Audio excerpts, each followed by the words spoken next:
Ito na lahat mga kabayan, yung dadalhin muna namin kasi hindi namin makarga, ubos dito sa multicab. Grabe itong si Tuto mga kabayan, asawa ng pinsan ko.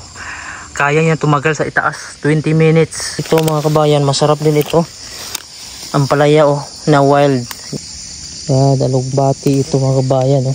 Sariwang sariwa ito, nagmo-moist pa. Sobrang lamig dito sa amin. Natanggal na yung mga tuyo na niyog, yung kinukupras. Meron ko dito itlog hindi napisa. Ayun naiwan na ng inahin. 16,000 ko binili ito, 16,000 pesos. Tapos 6 years na ito, yung sa Saudi pa ako, binili ko ito. Tapos 6 na bisis na din ito nagka-anak. So ito yung anak niya, pang 7 mga kabayan na anak niya. Ito ganito lang magputol yan mga kabayan, para hindi talaga siya masira. Mga ilang kilo na yan pang? May 20? 20 kilos tapos sa tag 50. Mga ilan na yan, mga may 1,000. Hello po, good morning mga kabayan. So umaga dito, oras natin ay alas 6:30. So ngayon pupunta tayo dun sa bukid namin. Mangunguha tayo ng buko mga kabayan, o yung niyog. Dahil birthday ng kapatid ko ngayon at yung lola ko. So maghahanda kami at maliligo na rin kami dun sa may ilog mamaya. Good morning mga kabayan. So nandito na kami sa yung kamalig ng papa ko dito sa bundok. Naalala nyo yung bukid na pinuntahan namin nakaraan na walang tao, wala siyang kapitbahay. Ang problema doon, ito mga kabayan, itong manok na to. Madalas to nangitlog doon kaso ninanakaw yung itlog. So hindi alam ng papa ko doon kung ano nangyayari, kung kinakain ba ng ibang hayop doon, kinakain ba. Nauubos yung itlog doon, hindi siya napipisa. Yung iba napipisa pero yung iba nauubos, kaya dito na nilipat ng papa ko sa area nito kasi medyo matao at palagi siya dito, nandito siya. Pero mayroon namang itong mga bakod ng mga screen para hindi makalayo yung mga yung mga piso, yung sisiw. Ito yung mga alaga niya dito. So pakainin natin. May pato siya dito sa manok, malalaki yung manok. Yung iba mga kabayan nandun sa kabilang bukid namin. Medyo malapit na naman dito, ililipat daw ng papa ko. Ayun may inahin doon. Ayan, marami siyang alaga dito. May pato sa ilalim naglimlim. May manok pa dito. Yun may pato naglimlim. Pila na itlog niya? Ay, mga 12. 12 itlog niyan, 12 piraso. Lalaki itlog. Tapos may manok pa dito, kakatayo na maya sa birthday. Ayan, birthday ng aking kapatid at lola. Ayan. So dito nilipat ng papa ko yung mga manukan niya kasi may manukan yung papa ko dun sa kabilang bundok sa bukid. Dito niya nalipat, isa niya nang dito. Ito malaki Yan yung lalaki na tagakuan, tagagawa ng piso, itlog. May mga liliit pa dito. Ayan, may mga pato yung papa ko dito kasi may tubigan din dito. So ito yung likod. Ayan, so ayusin pa niya yan dito. Tapos ito yung malawak pa area dito. Tapos ito pispan. Ito may tubig na yan. Yan, kuhan yan. May tubod yan mga kabayan. Galing doon, nilagyan lang ng hose. Kaya tuloy-tuloy ang tubig niyan. May develop yan para pagbalik mo. May naglimlim dito na manok. Pila itlog siya na? 12. Ito, 12 yung itlog niya. Native. Tapos ito meron din dito sa kabila. Dito na nilipat ng papa ko yung manuka niya kasi doon sa kabilang bukid mga kabayan. Bihira lang siya doon. Ninanakaw kasi yung itlog doon. Yan. So ito meron din Yan, medyo malaki-laki itong inahin na to. Naglimlim na din siya. Yan. Ngayon nandito na tayo sa area. Ito yung area ko po dito. Yan sa itaas may mga buko o niyog. Dito tayo mangunguha dahil birthday nga nung lola ko at saka kapatid ko. So maghahanda tayo ng kuwan dito. Buko. So gagawin daw ng buko salad. Ito yung area ko dito mga kabayan. Meron naman siya ditong kalsada pero hindi siya simentado. Ito yung kalsada na dudugtong to doon sa dulo. Kasi ito area ng papa ko dito. Yung gilid nito. Tapos ito naman sa akin. So papasukin natin. So yan yung mga buko. Ayan, may makukuha tayong buko dyan kasi native ito mga kabayan na niyog ko. Napakaraming bunga. Tapos papasok tayo dito, ipapakita ko sa inyo dito yung area ko. So actually na vlog ko na din ito mga kabayan. Ito mga kabayan, medyo malago talaga dito yung mga pananim. Kahit may bato-bato to dito, tumutubo pa rin yung mga pananim dito. Ito i-develop to ng papa ko dito kasi mag-aalaga siya dito ng mga manok. Doon kasi sa area mga kabayan, sa kabilang bundok, bukid namin, walang katao-tao doon, ninanakaw yung mga itlog. Tapos ito naman, bali ikuha ng papa ko to sa sarado nito dito. Bali gawin niya itong pahingahan. Kasi mayroon naman siya pahingahan doon sa kabila. Tapos mayroong itlog dito mga kabayan, no, na hindi na siya napisa, iniwan siya. So hindi ko alam, napakarami mayroon na nga siyang mga kuwan, yung mga langgam na. So hindi na binalikan ng nanay. So hindi sa amin ito na itlog kasi ito ginawa lang ng papa ko sa mga manok niya dati. Kaso yung manok ng papa ko wala na dito. Doon niya na nilipas sa kabila. So ang plano na ng papa ko, i-develop niya dito area na to. Lagyan yata ng kuwan dito. Bubong, ayusin yung bubong, tapos dingding. So ito na yung papa ko at saka mga uncle ko kasi tutulong sila sa pagkuha ng mga niyog. Yan. So ito mga kabayan, gamit ko pa to dati, galing ako ng Saudi sa Riyadh. Yung nagbagahe ako, ganito ito sa mga OFW na mga nagbabagahe drum. Yun, nilagyan ko ito dati ng mga bagahe, mga sabon, mga damit. Nylon ako, pang bingwit. Amo na ni yan ang lubing halin sa Riyadh ka. Kami ni ang pumuni kita mo mo. Kuha ni, 3 years na ni. 4 years. 4 years. 4 years na ito mga kabayan, bunga na. Ito yung dwarf to no? Galing ka ng Riyadh. Dwarf, may bunga na siya. Yan. So maganda itong dwarf kasi mabilis lang siyang mamunga. Pero hindi lang matagal yung lifespan nito. So napakaraming niyog ang tinanim ng papa ko dito. Dito sa amin mga kabayan, kapag umaga, nagmumoist dito yung mga damo dahil sa lamig. Yan o. Yan, basa. Yan, basa. Kaya malamig dito. Yung kuan mo, bababasa yung mga paa mo pag dumaan ka dito sa mga damo na to. Yan, nagmumoist to. Pwede mo inumin. Yan, ito yung area ko sa itaas. So yun yung uncle ko, dalawang uncle ko, tutulong sila sa akin sa pagkukuha ng mga niyog. Ito kasi ang native mga kabayan, napakaraming bunga itong native. Ayan o. Yan, native. So maganda yung native kahit matagal siya, yung bunga niya pa rin ay tuloy-tuloy. At marami pa rin. Kaya maraming mga native dito sa area ko. Yan o, napakataas na yan. Pero yung lifespan ng native kasi matagal. Hindi kagaya nitong dwarf. Maganda tong dwarf kapag gusto mo mabilis lang mamunga. Pero mabilis din to mamatay. Tumutubo lang yung mga gulay dito. Ayan, pako. Ito yung pako-pako. Kasi pwede itong lagyan mo lang ng suka, asin, buhay ka na. Makakaulam ka na. Ito yung pako-pako sa amin. Yan, sa mga taga bundok dyan, bukid. Kung kilala nyo yung ganitong gulay, pako ito. Yan, napakarami yan dito sa area ko. Yan, itutur ko kayo dito sa itaas mga kabayan. May mga alugbati pa yung dito yung papa ko. Napakarami talaga dito makain sa probinsya. Ayun lang problema na mura lang yung mga kuha sa mga paninda dito. Mga tanim. Yan, may puno dito ng lansones.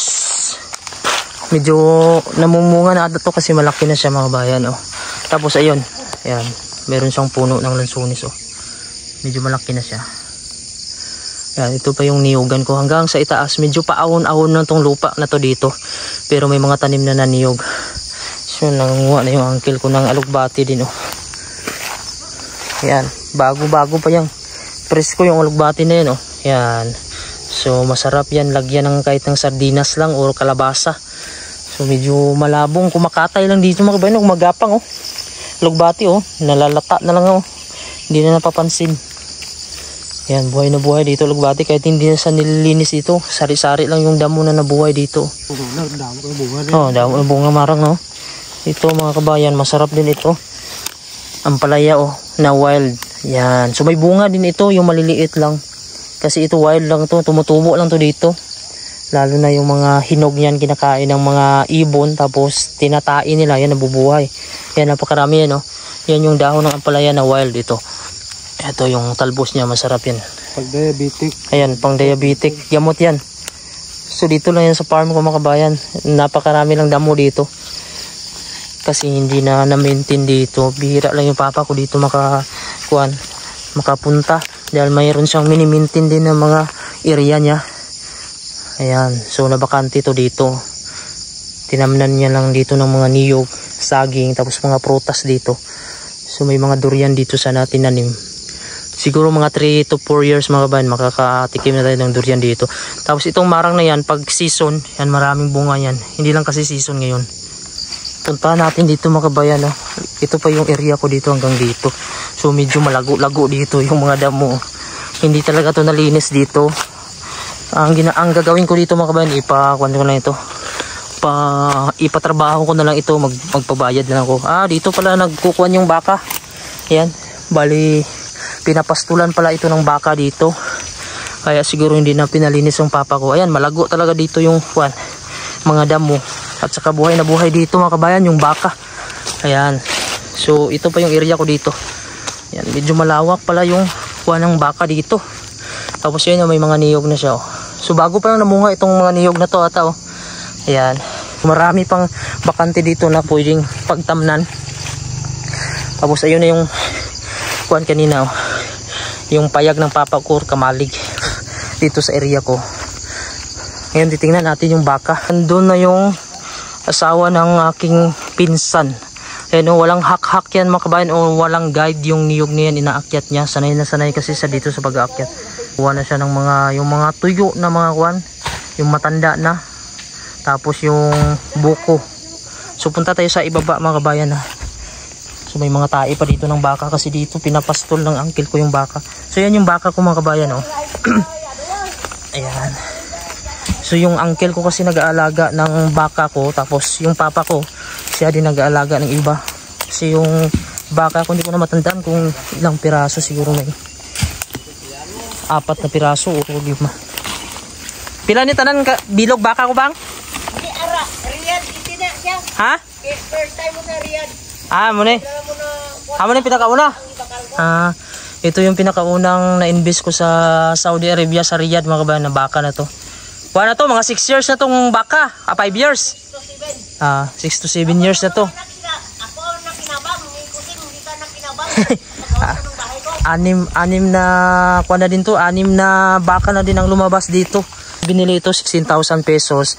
Ha? 1 month pa lang ang anak niya. Ito 1 month pa lang yung anak nito.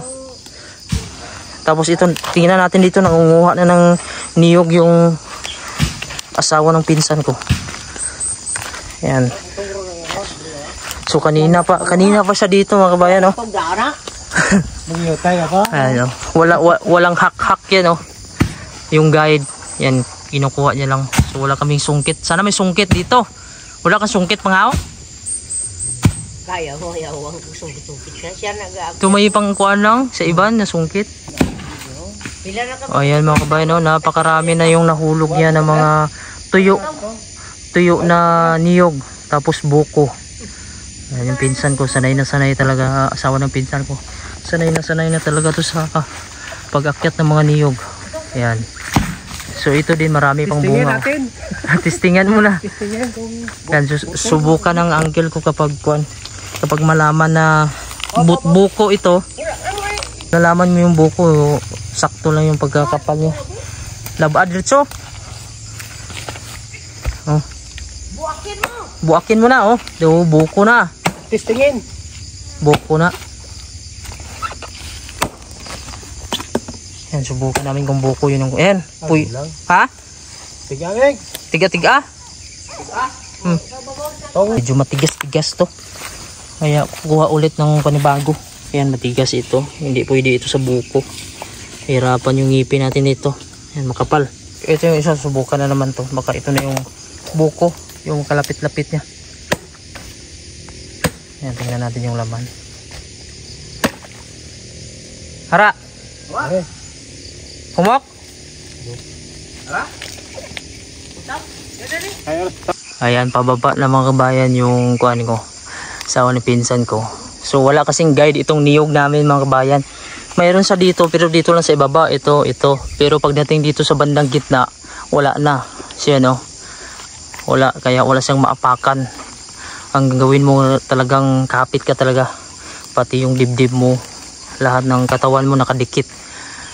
So ingat-ingat kasi medyo mataas siya. Ito lahat mga kabayan yung nakuha dito. So ilalagay na namin doon sa may sasakyan. Kasi dadalhin to pati itong mga pwede pang gata. At sa similya. Itong matatanda na. Mayroon pang sili dito. May sili pa na tumubo dito. Kunin natin ito mga kabayan, itong hinog na sili. Huwag lang itong puno kasi mamunga pa ito. Yan, yung kumakain kasi nito puro na lang mga ibon. So napakarami yan kinain ng ibon, malalaman mo yun. So ito mga kabayan, isang kuwan pa lang to. Isang puno pa lang. Halos mapuno na yung sakyan namin. Tapos ito mayroon pa dito. Ilalagay natin dito sa loob. Ayan. Aakyat ng pangalawang puno itong aking asawa ng pinsan ko. Ito yung unang kinuna namin may naiwan pa. So sabi ng papa ko every 3 months daw ito mga kabayan kinukuprasan. So pinakuha na lang namin yung mga tuyo na yung pwedeng kuprasin, yung mga nagbabrown na niyog. Kasama na din yung buko na gagamitin namin mamaya. So ayan, so tatanggalin niya pa yan mga kabayan yung mga tuyo na mga dahon. Kasi mahirap din. So mahirap yung pag-akyat niya kasi walang guide. Tinatanggal na yung mga tuyo na niyog, yung kinukupras. Kasi sayang din naman mga kabayan nakaakyat na sa taas. So mabilis ito sa mga kabayan magtanggal. Para ilang puno doon inaakyat nito. Ayan. Mamahaw tayo. Pamahaw kol? Ito yung namin ito pagkain sa umaga. Niyog. Yan Pag constipated ka, ito maganda. Ito masarap. Masarap ito sa mga bayan. Natural. Yan, natural ito niyog Pamahaw tayo mga kabayan. Itong breakfast Ito yung breakfast namin dito sa bundok, sa bukid. First ko. Kain po tayo. Sarap. Sarap. Ito yung buko. Malambot siya. Makapal malambot. Napakarami dun sa itaas.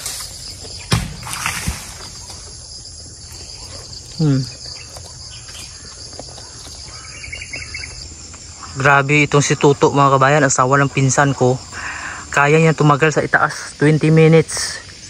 So ito na sa 15 minutes na to kasi nililinis niya muna yung mga yung mga tuyo na dahon.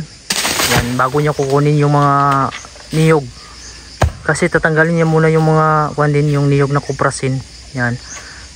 Ito mga kabayan, green naman ito na niyog. Yung kanina orange. Ara, butong na. Okay. Ara. Ulog na. Bala, may doon siya na. Ay, guwapo naman Umok niya, umok. Ayan, pababa na yung taga-akyat mga kabayan. So, dahan-dahan lang pagka ganito kasi wala siyang guide kasi na maapakan mo.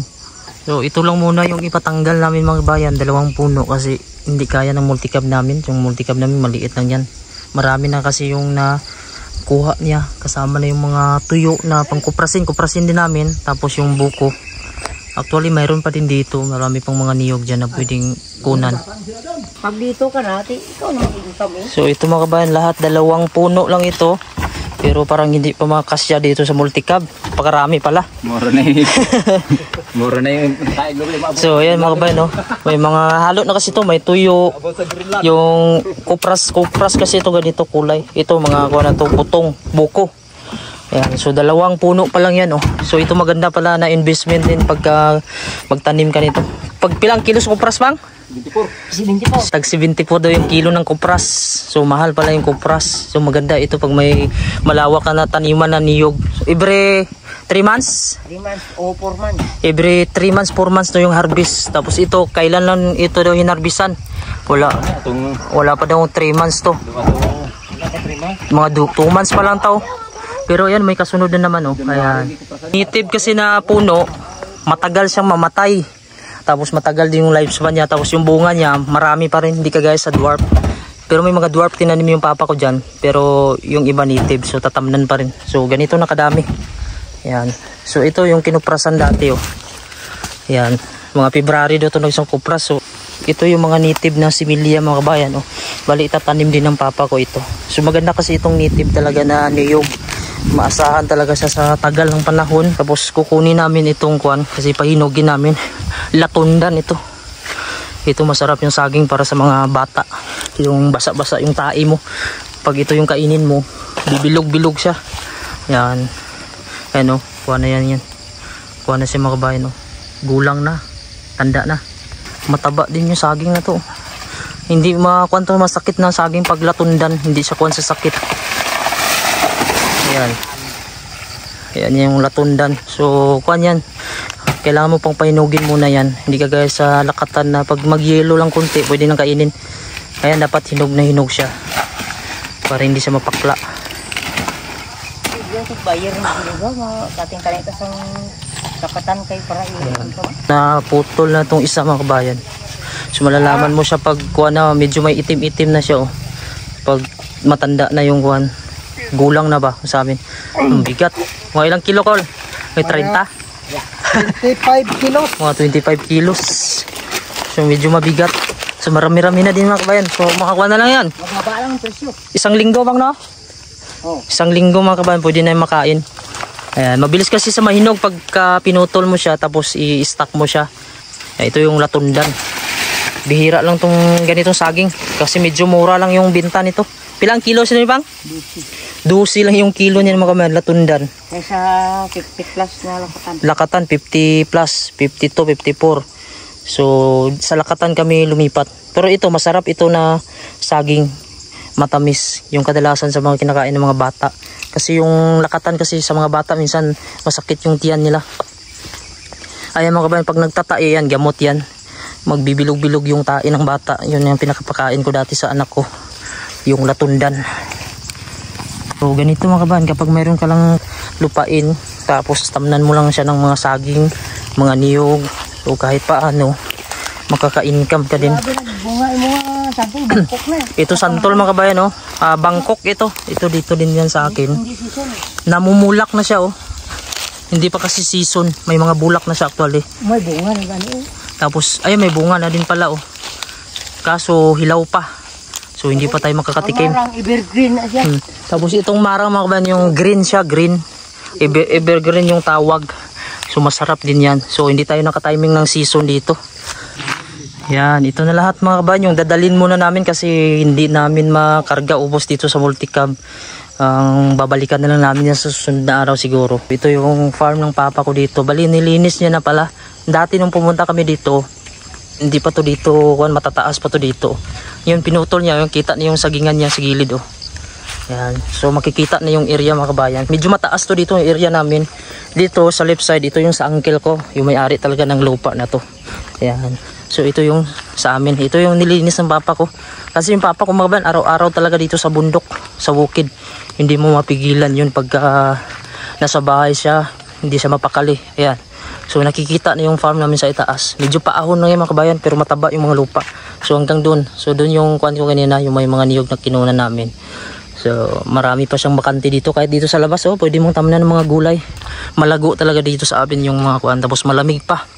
So mag alas 9 na dito mga kabayan. Pero yung mga damo dito nagmumoist pa rin siya. So yun, oh, nagmumoist siya. Dahil sa lamig. Ayan. So ganito ang lugar dito sa amin. Napakalamig siya. Bibisitahin natin ulit dito mga kabayan yung farm ng papa ko. Kita natin dito yung nalinis na saging. Nalinisan niya na yung mga saging dito sa ilalim, oh. Wala na mga damo-damo. Na-maintain niya talaga to. Ayan mga nakabalot na yan mga kabayan. Mabibinta na yan siya mga ilang linggo na lang. Pag nabalot na kasi siya. Ayan. So pag tapos mga kabayan, pag ready na siya, tatanggalin na ng papa ko itong binalot niya. Ayan. So pagka ganyan tinatanggalan ng mga puso. Ito mga kabayan, dito kami sa sagingan ng papa ko. Subukan niya kumuha dito ng 2 lang. Kasi bibinta niya daw. Ayan, ito yung ready na. So class A ito. Sige daw. Ayan, ito yung lakatan. Ito ganito lang magputol yan mga kabayan. Para hindi talaga siya masira. Kasi pagka hindi mo control mga kabayan, ayan. So sanay yung papa ko sa pag may technique kasi yan. Kasi pag putol ka lang ng putol, babagsak ito. So masisira. So yan yung class A, oh. Yung itsura niya. So, mga ilang kilo na yan, Pang? May 20? Wala na, 25. Ito, ha? Pero all in na siya, all in. All in na daw yan. Mga 25 kilos. All in, bisan 20 lang. So, 20 kilos, tapos sa tag 50. Mga ilan na yan? Mga may 1,000. Pwede na. So, ganito mga kabayan, 1,000. So, ito yung kabuhayan dito. Pag maganda lang talaga yung bintahan sa saging mga kabayan, mahal siya, mga 50. Pwede ka na dito mag tanim ng maraming saging. So, ito pwede na din to. 1,000 na ito. Nagdagan ko na kayo. Yata po kayo. Ayan. Pang allowance daw nila mga bayan. Kukuha yung papa ko dito, pang allowance lang nila doon sa may bahay. Ayan, pang bili-bili ng mga lamas, mga isda. So dito na kumukuha yung papa ko ng kanilang ginagastos sa sagingan na to. Kasi ito lahat sa papa ko to dito. So yung sa akin plano ko din patamnan yun doon. So ipapatrabaho ko na lang at magsusuhol ako. So yun, napakalinis ang kanya dito. May mga luya to dito mga kaban. Ganitong kanto. Kasi may space din naman, sayang. So nahanap kami ng isa pa. Kasi dalawa yung kukunin ng papa ko. Nasa 1,000 siguro yung babinta nun. So kukuha siya ng mga 2,000 pesos. So ito. Yan. Ay, ganito yung technique. Yan. Pag nasubraan mo kabayan, bagsak. So dapat may timing ka lang dito kung gaano kahaba yung pagputol mo para hindi mabagsak, kasi masisira na yung sipi ng mga kabayan. Wala na eh. Iba na yung presyo nun. So yan. Dilaw na dilaw yan mga kabayan pag nahinog. Walang itim. Ayan, wala siyang sakit. Oh. Ah, dito? So ito mga kabayan, dalawa lang muna yung kinuha ng papa ko. Dito lang daw yan iiwan sa gilid kasi may kukuha lang daw dito na buyer. Ipapuntahan niya lang kasi libre naman dito yung pagkuha. Sila na mag-cutting nito at titimbang. So dito sila nagka-cutting mga kabayan. Yan, kasi sisipi-sipi pa yan eh. Yung sakuan pa mapiling. Yan. Tatag na kaya tinyo di kay. Yan yung pang-allowance ng papa ko at mama yan. Yan, so papasok kasi yung mga sasakyan dito, yung taga-bili ng saging. Yan, sila na bahala mag-cutting yan. Sasabihin lang ng papa ko na may saging dito, tapos titimbangin nila. Yan, kaya ito yung purpose mga kabayan na binili ko din ito na sasakyan. Kasi double purpose siya, pwede sa sakyan ng tao pag pupunta kami ng syudad, sa city. Pwede din sa bundok. Ayan. So kayang-kaya niya lang mga kabayan, no? Rough road yung dinaanan namin. Tapos may mga karga tayo ng mga niyog. Kaya hindi na tayo magpasuhol para ipakuha pa doon ng mga pananim natin.